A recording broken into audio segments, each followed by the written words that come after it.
Boogie Wonderland, putting some fizz into your Sunday morning from Earth, Wind and Fire. It is BBC Radio Oxford, 7:10 on a very damp morning. Traditionally, the Oxford Half Marathon Day has always been glorious, as I was just saying to my next guest, but not so much this morning, I'm afraid. But don't worry, it's still going to be a great day for you if you're just getting up right now. And if you do want to give us a shout out and get me to say hi to someone, 81333 on the text, starting your message with the word Oxford. That's not what we're going to talk about for the next 10 minutes, though. We're talking about a new art exhibition with a bit of a difference. Roots of Sorrow is the name of the exhibition. And artist Pam Foley has been inspired by sadness, chronic sorrow, in fact, which seems like a very miserable thing to talk about, Pam, but you don't seem like a miserable human being. Well, I'm not a miserable human being. Hello. What I'm looking at is sorrow in all its manifestations, and I like to think that I have embedded hopefulness in the whole exhibition and the works that I've commissioned. So I don't see it as a sort of doomy. We don't need to bring the tissues. Gloom. No. I mean, if you think about it, yeah. There's lots of, in things like a really beautiful piece of sad music. I mean, there's a lot of beauty in sorrow, isn't there? Yes, I think my reason for pursuing this project, and it's an ongoing project which I've started about 10 years ago, and I add work to it as I learn more and do more research and just think more about the subject matter. It's a subject that I think we all have experienced, but it's difficult to find words, and I actually feel like we don't need to have words, but we do need the kind of permission to feel the way we do sometimes, whatever has provoked the feeling of sadness or sorrow. I see sorrow as a more all-encompassing kind of subject matter, which would include grief, say, and the sadness is maybe a more isolated incident. Now, what kicked this off for you, the feelings of sorrow that sort of started it all off 10 years ago? Well, it was the death of my mother, which is a profound event for anyone. But I think for me what happened was also that the losses I had of other people in the past, dear friends, other relatives, it all came bubbling up because at the time when others had died, I didn't allow myself time to grieve.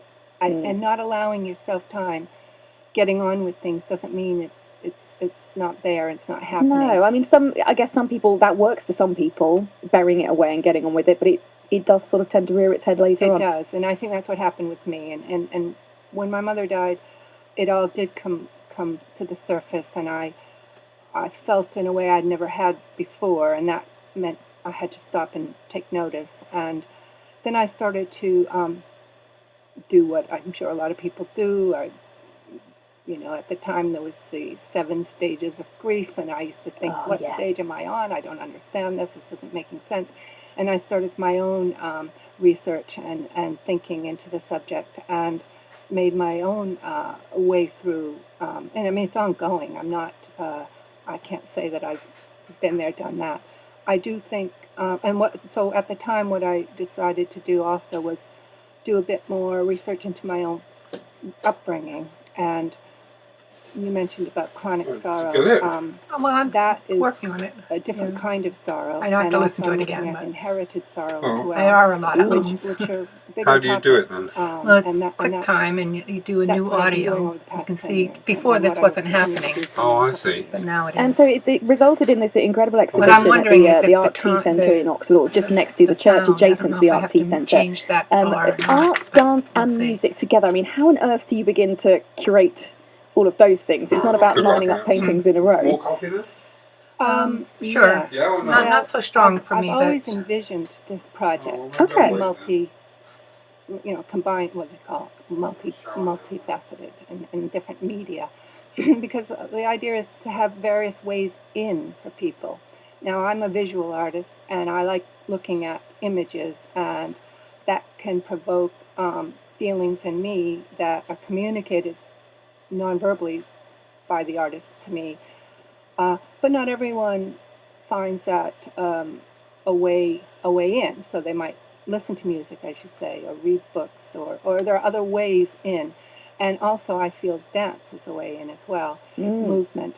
So Oxus is a quartet, and I've worked with them in the past. So I've got this project in what I call phases, so I'm on phase 3 of 5 phases, and they worked with me in phase 2 to produce a sound piece, which is part of the exhibition. There should be so dry all the things in there. And you see these objects, paintings and sculpture, you also will hear what they did in phase 2. Now we're in phase 3, and I wanted to bring in movement. And so I've worked with Oxus again and with 2 dancers. And I don't know, this is the first time I'd really seen anything like that was when I went to the Ashmolean last year, and they had a big exhibition about witches and superstition. Oh, I missed that. And they had a sort of a little room as part of the exhibition with a heart. So it was suspended for the ceiling, but they had lasers, red lasers shot all through it, and then the soundtrack as well of sort of heart beating, and it was really extraordinary. It made it, I think, for me, it made it much more powerful to have the visual kind of lights as part of it changing, and the sound too. Yes, I can imagine that as you just described it. I can imagine it, and I think that the visual adds a tremendous amount to an experience. And my exhibition is, for the most part, silent, other than what I just mentioned to you. But as I say, I hope there are ways in. There's no lights yet. Maybe that's the next time. Yes, lasers, more lasers, Pam. That's what we need. But it's kind of extraordinary because I've been watching Strictly with my little boys. It's only the second year really that they've got into it. And Lewis Capaldi was on the other week singing his incredible song "Someone You Love." It's a very sad, dramatic song about a breakup, and they did, 2 of the dancers did a contemporary dance, so they were barefoot in sort of very light wispy clothes, and the boys were sort of completely obsessed with it because they were almost acting out the song, which I guess they've heard that song quite a lot but never really thought about the sadness with it, and it does bring different aspects. And the dancers that I'm using are 2 very experienced people, and they are exploring the inherited sorrow part of my project. And so we've got one dancer, Kay, who's 75, and then the other dancer who's younger, and that's Macarena. And so that their interaction is interpreting that idea of inherited sorrow. Now, whether you kind of get all that when you watch them tonight, I don't know, but it might help to know a little bit of this before you watch them. But I think it'll come through regardless, because you have an older person and a younger person, and something's going on there. Yeah. And I think, and then you have the music that Oxus will be accompanying them with, and it's fantastic. I've seen it at rehearsal, and I think it's just going to be really powerful, actually. Oh, yeah, absolutely. That is a great word. So this is 5 o'clock tonight, if you fancy this, with the Oxus, the string quartet, going to be joined by these dancers at the Arc T Centre. And then Roots of Sorrow going on, Pam, for how long? Till the end of the month.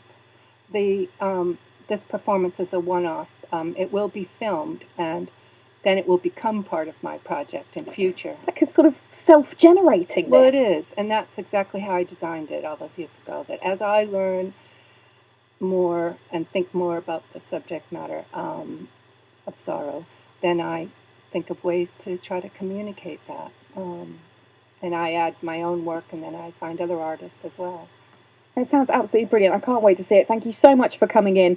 Roots of Sorrow is the name of the exhibition, and Pam Foley is the artist, and you can find out more online. Good luck with it tonight. Thank you very much. Thank you. I guess you just sit back and watch it all unfold. I do. Yes, my work is done. Brilliant stuff. Thank you, Pam. It is nearly 7:20 right now. Hall & Oates. This is Kiss on My List at BBC Radio Oxford.